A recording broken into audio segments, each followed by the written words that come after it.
Hey guys, Zach here with GI Tactical, and today we're going to be talking about my arsenal of guns. Now we're just going to go over one for today because, well, it's my go-to gun. So this is my Mark 18. Now I've had this gun in some shape or form since about 2013. The base is a King Arms Colt body M4. So if you look at the other side here, you can see that I have Colt trademarks laid into it, which is really cool. Back when Cybergun had those, and we were able to get them on King Arms guns. So nice aluminum body, actually. Big fan of that. This makes it a little bit lighter. As far as everything that I have on the gun, Magpul CTR Stock. I just find this to be more comfortable. It wasn't necessarily because it's what all the cool guys run. It's more comfortable for me. I have a G&G T1 optic. It's just my preferred sight. They're just a lot easier for me to get behind. UTECs are too big. The other little red dots are, I don't know. I just like having the 1-inch rise with the dot straight through my iron sights. Some basic flip ups. I have a laser speed D-ball on the front here because I actually have night vision, so I run either a static green laser or an infrared pointer if I'm running my night vision. And then I have one of the Night Evolution. This is actually the Surefire light mounted to the side here with the pressure pad. It goes underneath my AFG here, and I have it zipped to the front just to hold it down.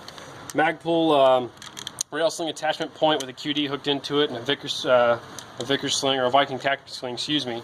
It's a lightweight sling, so I like to keep this gun a lot more lightweight for fast movement. And then of course I have a QD suppressor on the front. So I run this a few different ways. I always stick pretty much right-handed, but it's kind of nice to be able to do transfers and still be able to get around the gun. Getting off too much, getting behind it, that's probably pretty awkward showing. But QD suppressor, I actually run this in two different lengths. So I have this set up as if it was a 14.5-inch barrel right now. So I run Miracle barrels on the inside of these. Both these Miracle barrels are actually S-hopped. So I have a short barrel and a little bit longer barrel so that I can still keep it within the suppressor. So I have one that stays behind the flash hider, and then I have the one that goes all the way through the flash hider but stays within the suppressor. Depending on what I'm running. If I'm doing more like CQB applications, I'll run a shorter barrel, especially if I want to remove the suppressor at any point. And if I'm going to be doing more outdoor stuff, I put a little longer barrel in there. And my cylinder is matched up to the barrel length, so I get obviously better compression out of the longer barrel, but I can still shoot 360, 375 feet per second out of this one, and just under 4 with the longer barrel. But I mean, this has been my go-to. I've put a lot of work to the internals. The gearbox is actually I'm not gonna be able to see it too well, but the gearbox is a Lonex gearbox shell, so it's their really shiny, durable one. I'm running a Tienly 40K motor. I'm running the Lonex heat-treated, reinforced 16:1 gears for a little bit faster trigger response and high rate of fire.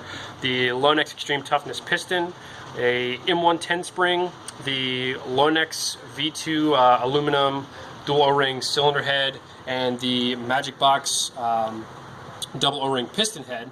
So lots of good compression parts in there. I probably need to redo a little bit of the compression because since I'm only shooting right at 400 feet per second with a little bit longer barrel in there, I could probably get a little bit more even on an M110 spring.